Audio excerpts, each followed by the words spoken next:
Hello, future bestsellers. We are ready to write today. We are just having a very interesting chit chat backstage. And hi, we are super glad to see you guys. So I'm Lisa Daly. Let's quickly introduce our fabulous co-host today, and we will get rolling with our awesome live stream. Robert, I'm going to introduce you first. Robert Jones. Okay. Well, my channel is The Story Detective, as most of you know, and I take various forms of storytelling from my experience as a graphic artist for Marvel and writing, among other things, and put it under a Sherlockian microscope and break down the craft to make the viewer's journey easier.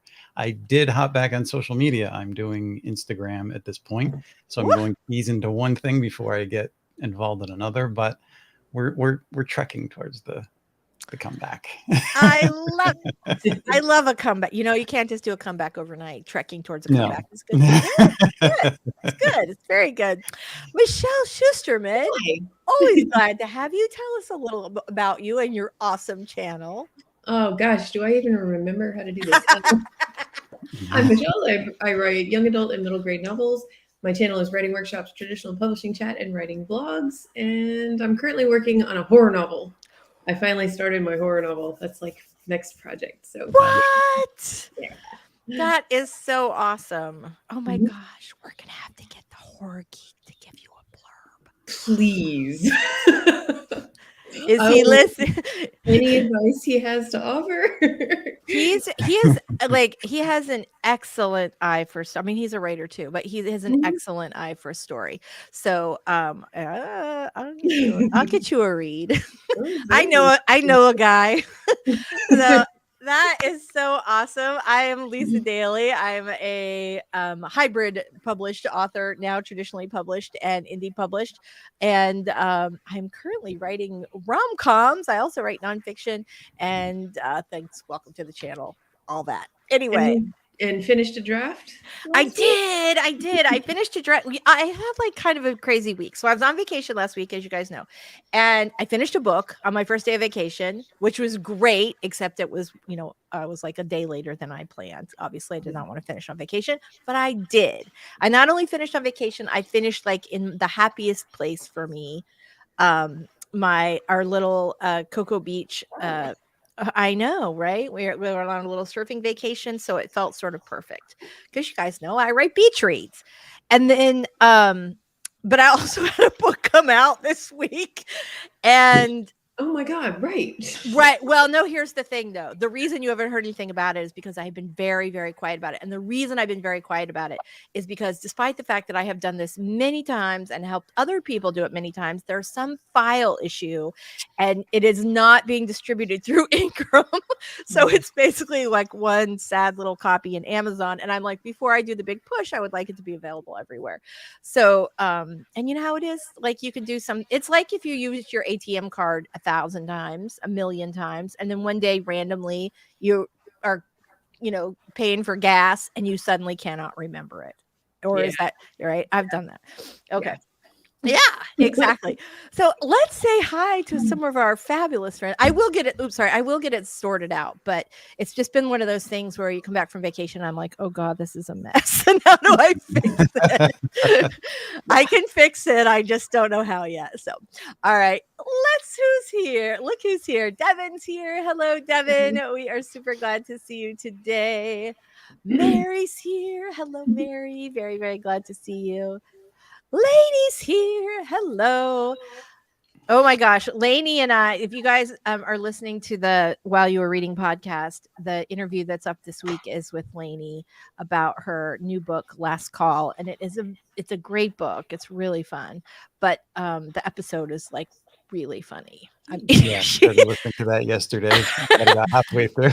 Thank you very much. I was like, we were just, I think it's because like I've had really fun interviews with people I don't know, but I think sometimes when you do know people, it's either really great or really terrible. There's not really any middle ground. And I feel like the interview with Lainey, because we like each other so much, was like, it was great. It was fun. Barrett's here. Hello, Barrett. We are super glad to see you today. Barrett is reading during today's Sprints. Infusion Day is a great reading day. Well, we are all sending you. Let's all send Barrett some good, healthy vibes. Absolutely. All healing. All right, baby. We got you. All right. Cool gamer. So glad to see you today. RC is here. Hello. Emphatically. I know, right? Oh, RC always likes to make their presence known. Boom, I am here. Oh my gosh, can I tell you guys something? My son and I went to a movie. We didn't know what we were going to go see. There was nothing where we're like, oh, I'm dying to see this. And so he's just listing off, okay, here are the movies that I would see. And I'm like, oh, I'll go see that. We went to go see Fast X, which is a Fast and Furious movie, which I had never ever seen any Fast and Furious movies. Oh wow. I loved it. I heard it was really good. Like It really was. It was really fun. I mean, it was cheesy in all the best ways, but it was like a Sometimes really that's what you want. that was it. Action. That was it. I just wanted like a big summer blockbuster, and I completely got it. And but I think it's funny that like after approximately 100 years, I am now a fan of Fast and Furious. Now you get to binge watch the entire cinematic universe. I know. We started doing that, although we skipped two of them that didn't have like the main characters. Mhm. So, and then I guess there's some weird thing with like the Tokyo one anyway. So, but I digress a lot.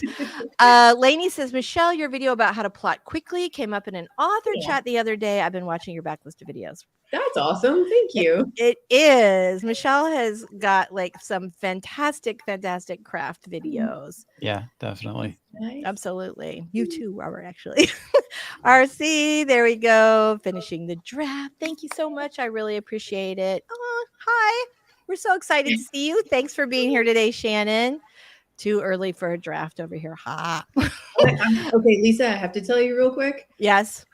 I'm still not used to the time zone. 15 minutes ago, I was just chilling downstairs on the couch because I was like, oh, the live stream starts at 10. No, Michelle, you're in Pacific time zone now. It starts at 8. Oh, no. Oh, no. Oh, no. Well, welcome. So, I hear you, RC. Yes, there we go. Very nice. Love this. Oh, Shannon's been working on the 2023 AuthorTube Writing Conference coming up this weekend. Thank you so much for dropping the link. Be sure to check that out. That's really awesome. Daisy's here. Hello, Daisy. Super glad. All right, fantastic. We got some good vibes coming out to Barrett. Very nice. RC is very excited about you writing a horror novel. Yay, thank you. Yeah.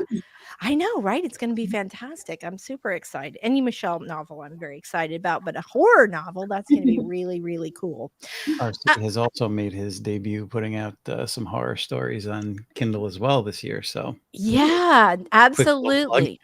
I know. No, we went over. I actually bought it. I haven't had a chance to finish it yet, but because I was on deadline, you guys know how that is. But yes, absolutely.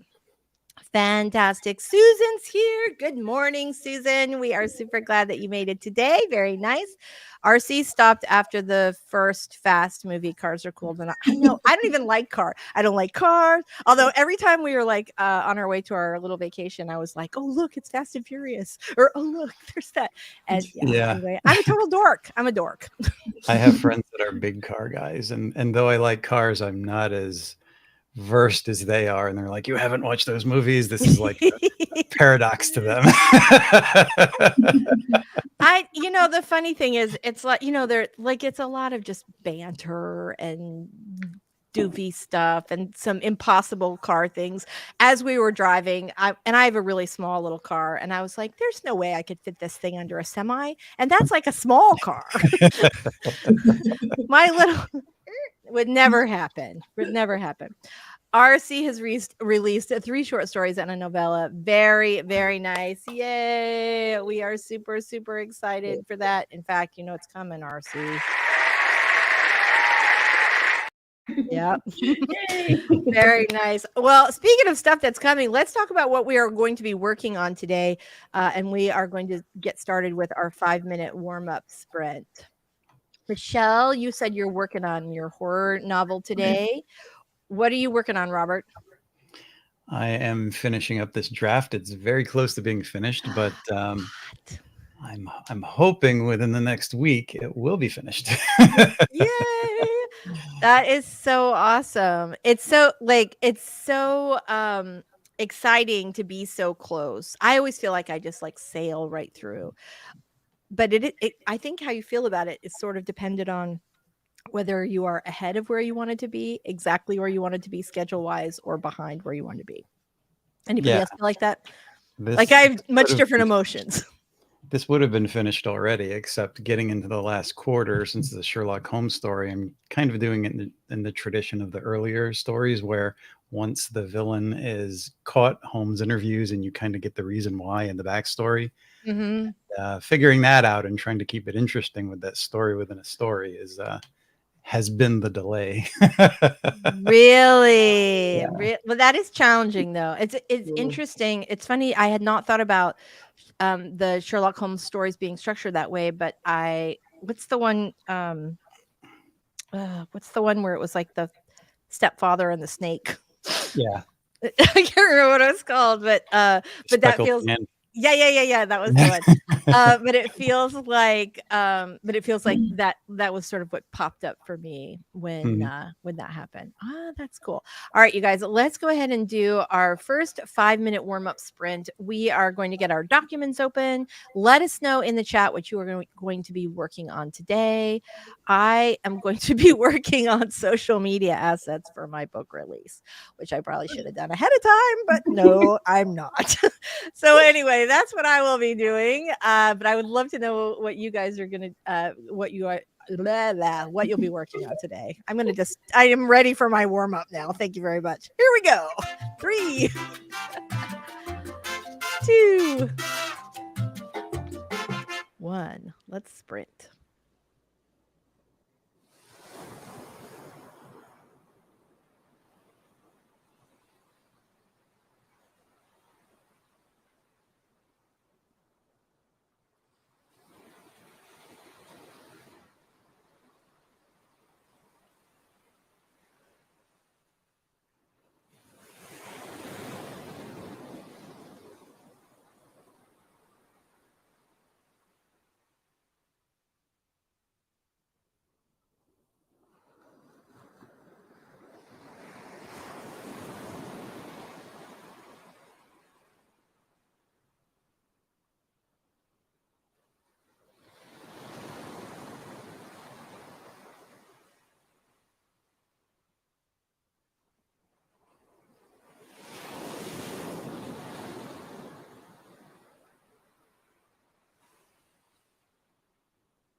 All right, everybody.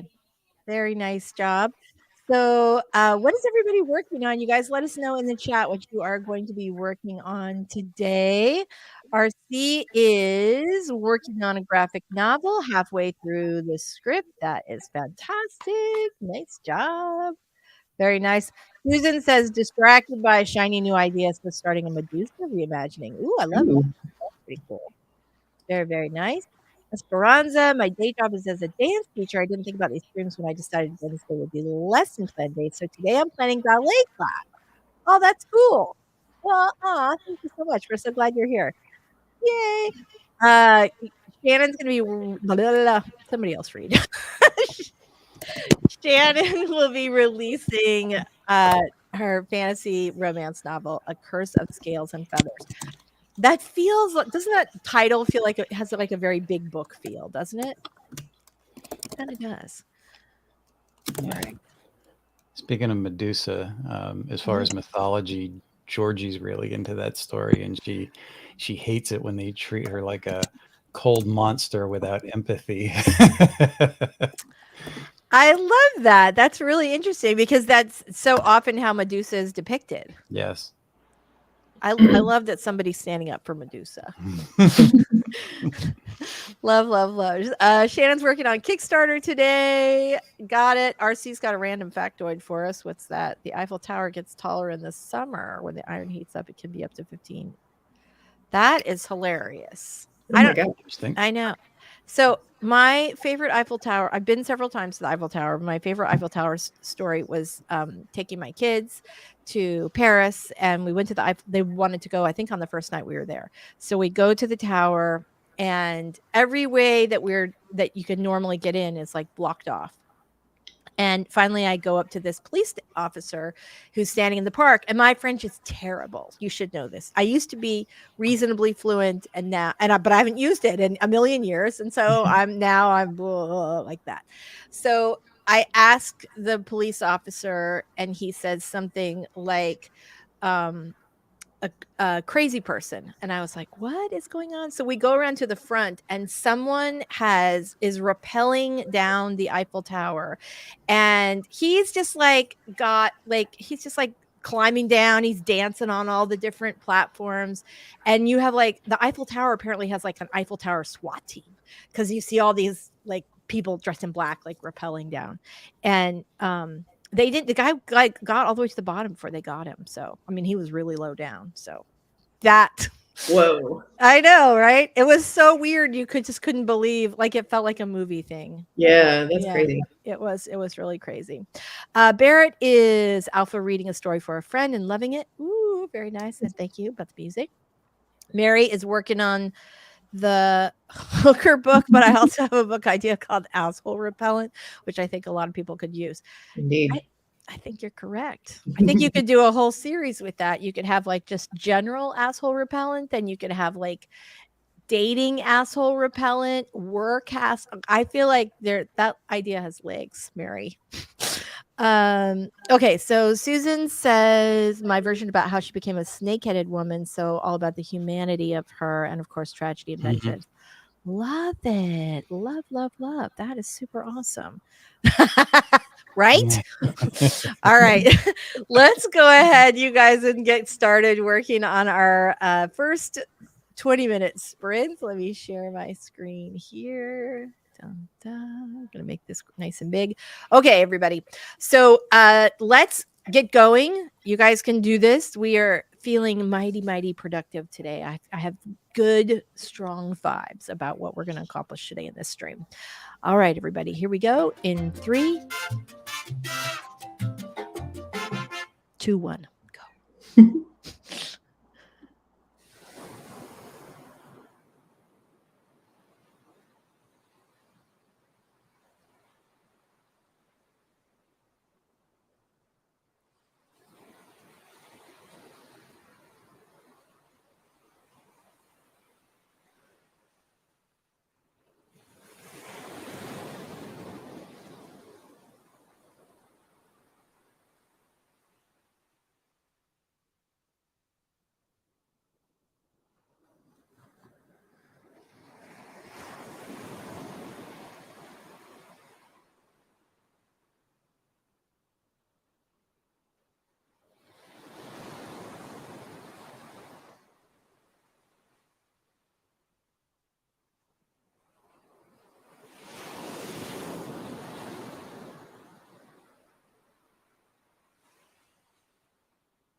All right.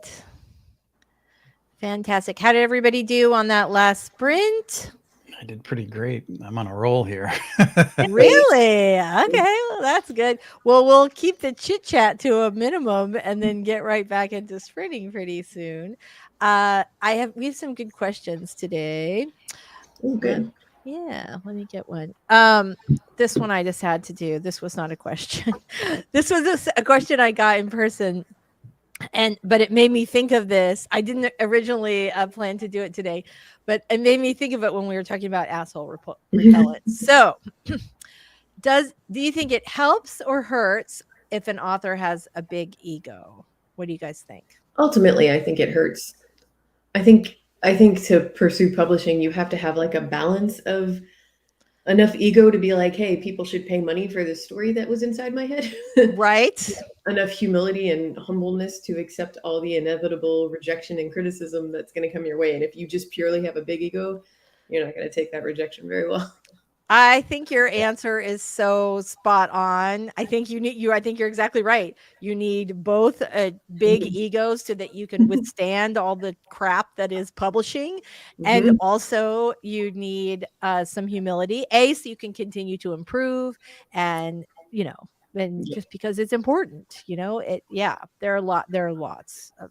Oh yeah. And like taking criticism and like actively applying it and getting better. Right. And if you just have a giant ego and like, it's already awesome, it can't get any better. Exactly. It's harder to grow as an author throughout your career, for sure. Robert, you were about to say something. Harder to grow. I've been with some pretty big egos and they don't seem to grow at all. It only helps if you're really good, or maybe have an editor or somebody who's on your side who's just a big fan of your work and thinks your ego is well deserved. But mostly it hurts you. Yeah. And I think you get yourself into a lot of trouble with a lot of people because a big ego is displayed and confidence is exuded. And I think there's a fine line between the two. Yeah. That was a very nice turn of phrase, Robert. I really like that, right? Confidence is exuded. And what was the other part? Arrogance, ego is displayed and confidence is exuded. And, yes.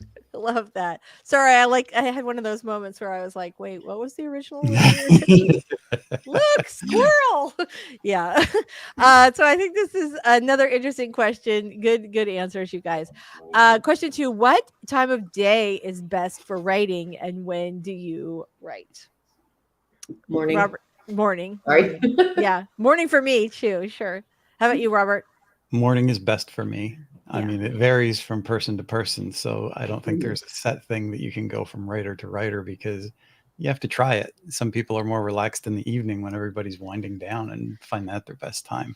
But the morning, is that for me because the world isn't up and getting started and you can just do your thing. Mm-hmm. I totally agree with that. I think even with the same writer, when I started out, I was definitely more creative and productive later on in the day. And now I find that if I don't start writing until 3:00 in the afternoon, I'm kind of wiped out. Like I really don't, that's just not the best time of day for me to write. So I do write a lot. I think that's the big difference. At night, you have all the thoughts of the day and everything that's going on. And in the morning, when you get up, after you've slept, you have a lot of thoughts and it's easy to jump on whatever is happening in your day or what you need to take care of. But if you push that aside and just let your thoughts play with the writing while your mind is fresh, I think that's the best time for ideas. For me, for sure. And I will say, if you're not sure about what time of day is best for your writing, one way to test that out is to just keep a spreadsheet for 2 weeks and write at different times of day and write in different places and keep notes about, did you have a headache? Were you hungry that day? Were you listening to music or were you listening to nature sounds or the beach? And just see after 2 weeks, look at that spreadsheet and just say, okay, looks like I'm really productive here. My word count's always really great when I write at 10 o'clock in the morning, or if I write in a coffee shop or I do this or that. So it's really good to have that data. Really, really good to have that data. It might surprise you. You might end up being more productive at a different time than you thought you you know. That's the thing. When I first started writing at the beach, I would write at the beach on Fridays as a reward if I made my word count for the rest of the days of the week, right? But then I started making a spreadsheet and sort of just looking at where I was most productive, what time, etc. And I realized I'm way more productive when I write from the beach. I write like 1,000 words an hour at the beach consistently.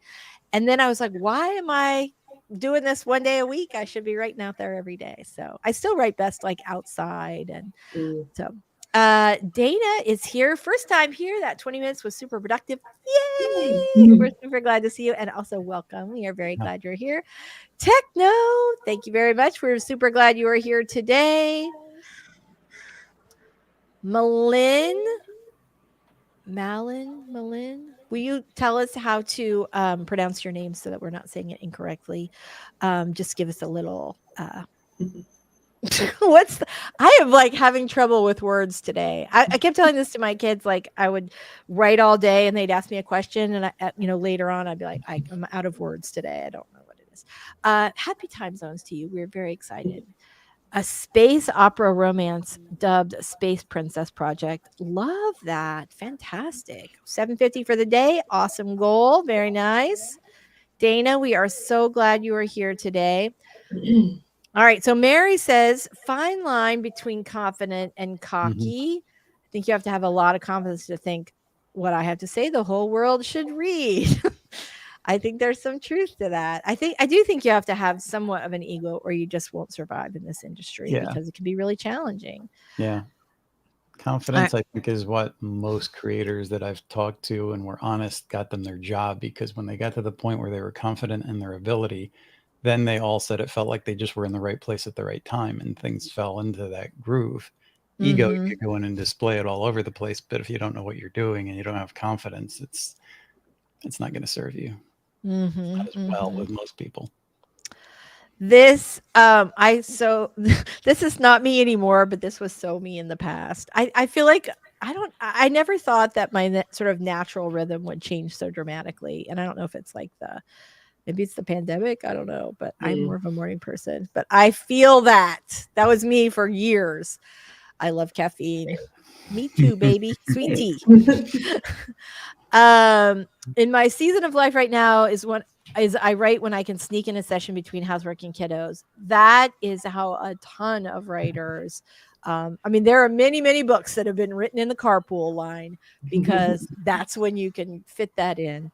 I keep doing something, I think, with the little headphones I have in my because like for whatever reason, like the song from the timer does not show up in my headphones, and so I have to have like this little extra, but I keep doing something that starts it, so I'm not quite sure. Like, so every 3 seconds it's doo doo doo. Okay, love it is. It's like one of my favorite places to write. I have never written at a beach, so one day I'm going to have to give it a shot. I know, right? Now I don't. Now I will say, I normally do not take my whole laptop down there. I have my Kindle and a keyboard because obviously, you don't want sand in your laptop, and I would like to cool off and all that. But I did take my laptop when I was going to finish the hockey romance book I just finished last week, and I was like, okay, I'm desperate, and I need my beach, and I need my actual laptop. Like, I was to the point where I couldn't do it on the Kindle anymore at the end. Morning writer in the summer, evening during the school year. Look at you. That's nice. I love it. All right. Well, if you go full time as an author at some point, morning for you. All right. Let's go ahead and get back to our sprints. We have another interesting question coming up after this. Let's see if I can actually get us over to the screen. There it is. All right. So here we go, everybody. We're going to put another 20 minutes up on the clock. And I'm super excited because I feel like you guys are going to just kill it in the sprint. Here we go. Ready? 3, 2. It stopped. 1. Let's cha-cha.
All right. We are back, everybody.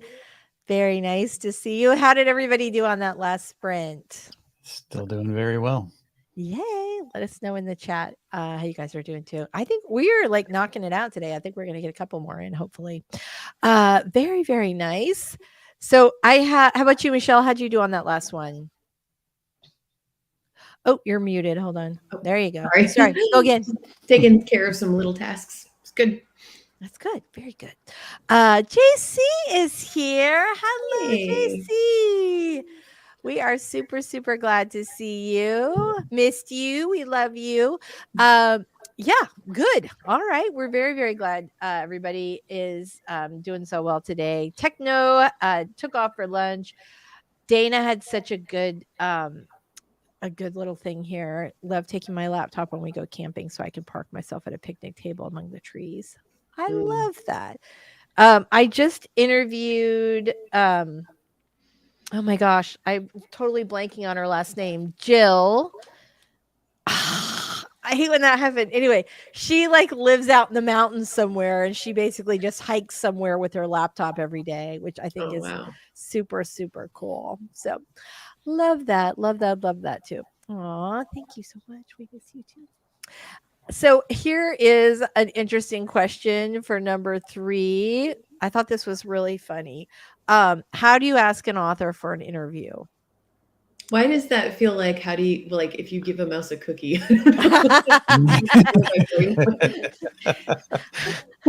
It could be. My theory behind this is that almost every author will say yes to an interview because we're always trying to get the word out about our books, and so I think most authors are pretty open to doing that. It is kind of funny too, like you'd be surprised if you're willing to ask how many people will say yes. Yeah, definitely. I think the best advice I have is to it's not just asking them to do an interview, but giving like a personalized, like, show that you know what you want to talk about with them, so that so context for it. Exactly. So they know it won't be a waste of their time, that you have some plan for what you're going to do with that time that they've given up. I totally agree. I will say on the flip side of this, excuse me, now that I've launched my fancy podcast, I'm getting a lot more I'm getting a lot of pitches actually, which is awesome. But I had gotten pitched by a debut novelist who told me that they really like my podcast, which is always a good way to start, right? Yes. You always tell the person, Flattery. "Oh, I love it." But then she said, "I would love to be a guest. I feel like it would be a great match for my target audience." Wah, wah, wah. That's the wrong answer. If you're pitching to be on my show, or you're pitching to be on some other podcast, some other show, some other radio show, whatever, you want to show the host or the producer that you're going to be a good fit for their audience, not the other way around. Right. So that was just like a little newbie thing, but I thought, oh, I'll just bring that up. That's a good learning opportunity for all of us. Yeah. So it's good. All right. Shannon says most authors are open to being interviewed. True. I've asked a lot of them for my podcast. If not, usually they're really busy, like one was having a baby. I'm just trying to think of, like, during my times when I've had babies, if I ever, like, how close to baby having did I ever do interviews? I don't know. Anyway, Dana says if I know an author is connected to someone who I had on my podcast, I'll send a link to the episode when I asked for the interview. That is a really good way to handle it, Dana. Really nice. Very nice. I find in general, most people are pretty open. And a good time to hit up an author for an interview is right when they have a new book coming out, because they want to promote it. They want to be. So pay attention to that. That could be a really great opportunity for you. All right, you guys, it's 20 after. I feel like we might be able to cram in an extra word sprint if we want to. Yeah. All right. Let's do. I feel like everybody's like, oh, I'm so productive today. And I love that. So let's go ahead and get another one in today. All right. Here we go. Who's ready to write? I'm not writing, but I'm actually being super productive right now. So I am, like I said, I'm doing social media assets for my new book. Here we go, guys. Ready? Yes. 3, 2, 1. Let's sprint.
All right. How did everybody do on that last one? Good. Good. Fantastic. All right. Me too. Tons done. I was just reviewing Jane Friedman's publishing hot sheet, which is such a great source of information. And one of the things I thought was really fascinating is there's an article about how publishers are using data to decide what they're going to publish. And I feel like this is just sort of an expansion of, for a long time they wanted you to have like a big platform, and I think that they're now sort of looking for like hard numbers on that. Have you guys been seeing that as well? Anybody who's pubbing traditionally? I'm sorry, something just popped up and I was like a little distracted. No, it's okay. I just thought it was interesting, like they're using data in it's sort of a different way, where they're going to sort of analyze your platform, other than you just saying like, "Oh, I have so many people on YouTube or Instagram or whatever." I thought that Oh, was okay? Wait, publishers are doing that? yeah. So okay, I'll go through I'm the so whole sorry, thing. Lisa. I got No. Okay. So this is the thing. So publishers are starting to use data to decide what it is that they're publishing. So if you have a platform, it's going to be super helpful when you are pitching a traditional publisher, if you plan to do that, to to let them know what the insights are for that data. So yes, you have, they're just going to pay more attention to like how many Google results are there for this, are the how is the author able to connect to the reader, who will buy the book, and there are things that they've always talked about, but it seems like there's a lot more focus on using data and even AI to sort of decide what to do. So I think, I think that's interesting.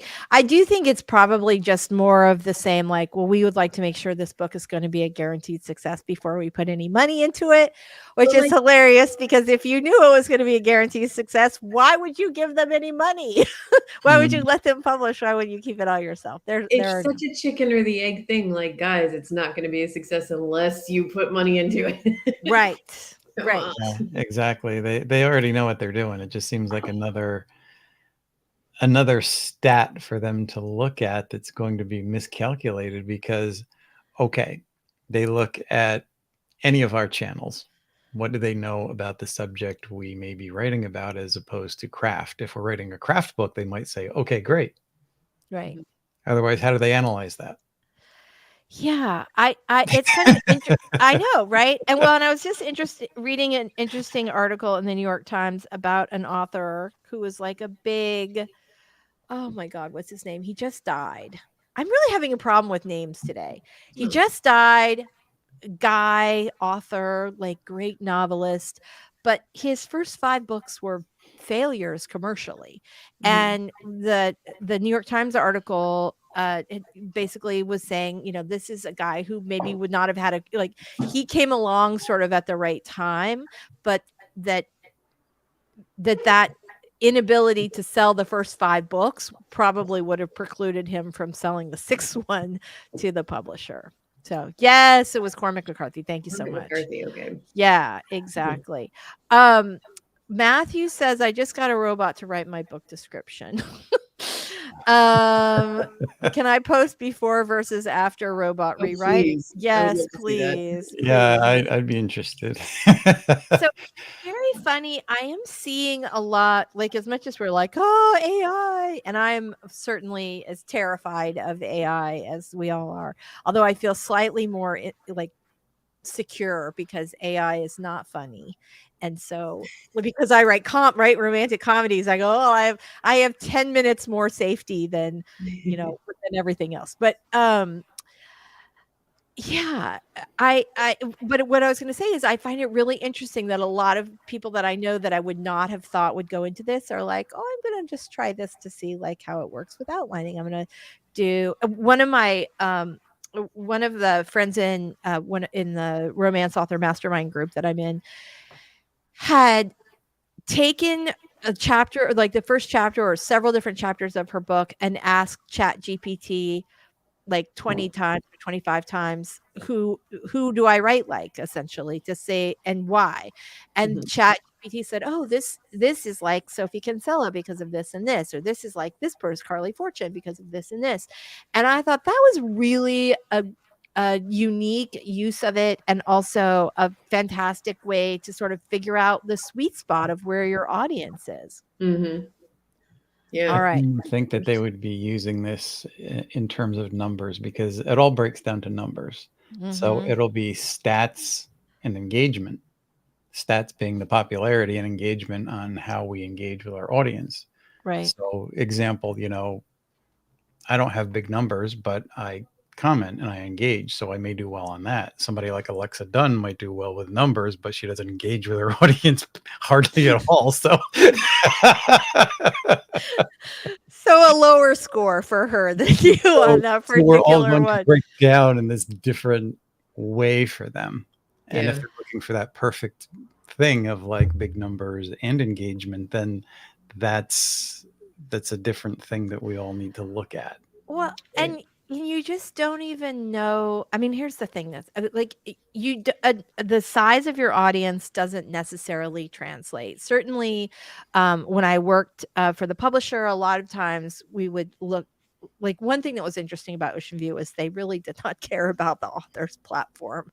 It was much more about whether or not they liked that book and whether or not it fit in with their list. So in that way, I think they're kind of throwbacks in a good way. Yeah. But a lot of times, just as like the PR person, I would get excited. I'm like, oh my gosh, so and so has 100,000 subscribers on this, or they have this big mailing list, or they've got whatever. And that's where you really see the engagement, because a lot of times the people with 5,000 highly engaged fans outperformed somebody with 100,000 poorly engaged fans. Mhm. Right? Mhm. They're just collecting people, but they're not actually engaging with them. So Mm. I mean, I'm sure there's an algorithm somewhere that will predict, but Yeah. and it is the job of businesses to make money, so it makes sense that they are trying to hedge their bets a little bit. But Yeah. my thought is they'll be more profitable if they give money to real writers and not like celebrities. But okay, so all right, here's our description. Oh, he's saying, I think he's Is this the typing wrong again. one? Yeah. Okay. He said it was different. Okay, here's the before. Well, I'm going to wait till we do this. Actually, Yeah. we're going to do one more. Oh, we don't have time for one more. I got all excited. I'm like, we're doing it. We're ahead of our schedule. Okay, let's do this. So have you guys, besides Matthew, who's posting us right now, because we already know the answer is yes. So in our chat today, has anybody used AI for marketing activities or plotting activities or anything like that? No. I'm fascinated. Fascinated. One of the things that I notice with AI book descriptions, and I can usually tell, well, either that the person doesn't really know what they're doing or that an AI wrote it. But one thing about AI book descriptions is they tend to summarize the book rather than selling it. And your point of a book description is to get people all hungry for the book. All right. Okay. So Shannon says, I've used AI for many, many things. I'm curious. All right. Mav says, no, thank you. Lainey, I've used it to suggest town names or to tell me beats typically found in XX trope best-selling romance novel. That's really great. It's interesting. So that's it, like gathering information and research. I used Jasper, which is like ChatGPT, but like a marketing thing, to come up with possible hockey player name, like nicknames. Yeah. Oh. Which was mostly just like a fun exercise, but there were one or two of them in there where I'm like, "Ooh, that's good. I like that. I like that one." All right, JC says, "No freaking way." Okay. Matthew, I am super confused. Here we go. This is before. Grace Gray has a secret. She's the only known real life superhero beacon. though most know her only as a police tip line operator. After losing a loved one during her first major defeat at the hands of a supervillain, when a laboratory experiment goes wrong, creating a homicidal Beacon clone who threatens to tear the city apart, only the real Beacon can stop her. Can Grace overcome her tragic past, reclaim her reputation, and save her beloved city? Dun dun dun. Okay, that's good. I know, right? I'm all right. We've got afters coming up for Matthew. I think this is good. This is a compelling one. I'd love to see, as long as we're talking about, I'd love to see like perfect for readers of blank and blank. So because I feel like that helps readers sort of figure out, will I like this? Ooh, now this is an interesting use of it. I recently asked ChatGPT to help me rewrite a blurb for SEO optimization. So, right, you want to write it for humans so that real readers are going to be compelled, but you also want those real readers to find it. And so, yeah, that's interesting.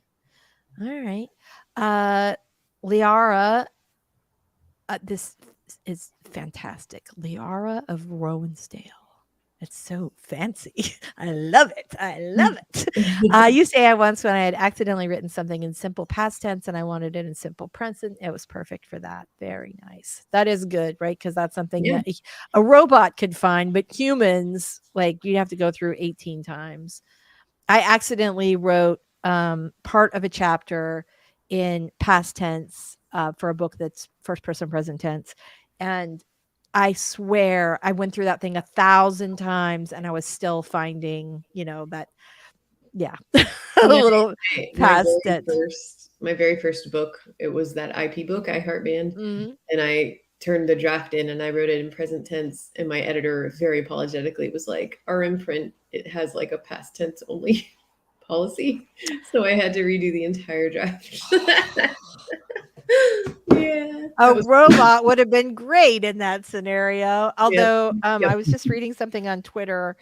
There was like a Neil Gaiman thing where someone had said that one of his books was being published in I think his first book was being published in the US, and they had changed the language, the spelling of words like color to remove the U and things like that. But they also changed some words that are common to the UK that mean something different in the US, namely flat. And he, which, obviously means apartment in the UK and flat here. And they just did like a search and replace without context. And so in the book, apparently there was like, he looked at her apartmently without responding. And then there was some other like apartment instead of flat, which was but it was like which should have been flat. So I thought that was interesting. Okay. Here's after for Matthew. When a clone threatens to tear her city apart, can a failed superhero rise to the challenge? Grace Gray has a secret. She's the only known real-life superhero Beacon, though most only know her as a police tip line operator. After losing a loved one during her first major defeat at the hands of a supervillain, Arson, Grace hung up her suit. But when the laboratory experiment goes wrong, creating a homicidal Beacon clone who threatens to tear the city apart, only the real Beacon can stop her. Now, Grace must overcome her tragic past, reclaim her reputation, and save her beloved city and herself. Oh, here we go. If you enjoyed the thrilling action of Marissa Meyer's Renegades, you'll love the intense suspense and heroic journey of Grace Gray and Beacon, the hero of the Heartland. Very, very nice. Well, I have to say, I don't think the robot did a bad job. No. There's a really... Go ahead. It's a little scary. The robot kind of did a better job. That question up front is exactly what Saul Stein would say when you're summarizing your book. Pose a question that demands an answer. Exactly. Right. That was really well done. Yeah, it really was. And right, you have like a nice version of the stakes. And then what I said is like, it's always a good idea in the description if you can sort of help the reader kind of triangulate like what kind of book your book is by giving them 2 other books or a couple of other books. And so I love that the ChatGPT did that too. Yeah. So, oh God, it's coming to get us, you guys. It's just coming to get us. JC likes the first one. I think that's funny. Oh wait, that was my okay, very good. Nice. Oh, we have another one, I think. Hold on. Okay. I think I don't think I can manage the chat, especially with 3 minutes to go. So I think what we'll do instead is say there are probably some uses for it, and it's getting scary how Mhm. it is good at some things, not so good at others. So yeah, I do think the whole Reddit thing, which has implications for writers as well, because again, this is AI learning on human, uh, Yeah. communication. Yeah, I think that whole thing is pretty fascinating as well. Plus, who doesn't love sexy pictures of John Oliver? All right, you guys. Thank you so much, everybody, for being here today. Let's go ahead and do our outros before we go. Michelle, I'm going to start with you. Tell us a little about you and your awesome channel, please. All right. Again, sorry for being scatterbrained. But Michelle Schusterman, I'm a young adult middle grade author, currently writing a horror novel. And my channel is writing blogs, traditional publishing chat, and workshops. Yes. Very nice. Very nice. Robert Jones, thank you so much for being here, Michelle, as always. Robert Jones, tell us a little about you and your awesome channel before we go. Well, Story Detective 2.0 will be coming soon. And it's where I take my experience as an artist at Marvel and as a writer and various other forms of storytelling and put it under a Sherlockian microscope and break down the craft for the viewer in hopes of making their craft journey easier. So stay tuned. Very nice. Love that. Oh, this is such a good stat, Shannon. Only 20 to 30 people have even heard of ChatGPT, which is so funny because I feel like I hear about it 87,000 times every day. Totally agree with you, JC. Human writers are definitely better. Definitely better. Yeah, it could be a tool, in the way that set that up with the question to give you a comparison on ideas. I mean, if there's ideas there, it's not going to make it perfect in time. Who knows? But Definitely. Well, thanks so much, you guys, for being here. I'm Lisa Daly. If you want to write a book you're super proud of and get it published, this is an awesome place to start. We will be here next Wednesday for our usual writing sprints at 11 a.m. Eastern and 8 a.m. on the West Coast, if you happen to be in Michelle's time zone. All right, you guys, thanks so much for everything. We will see you next week. Bye.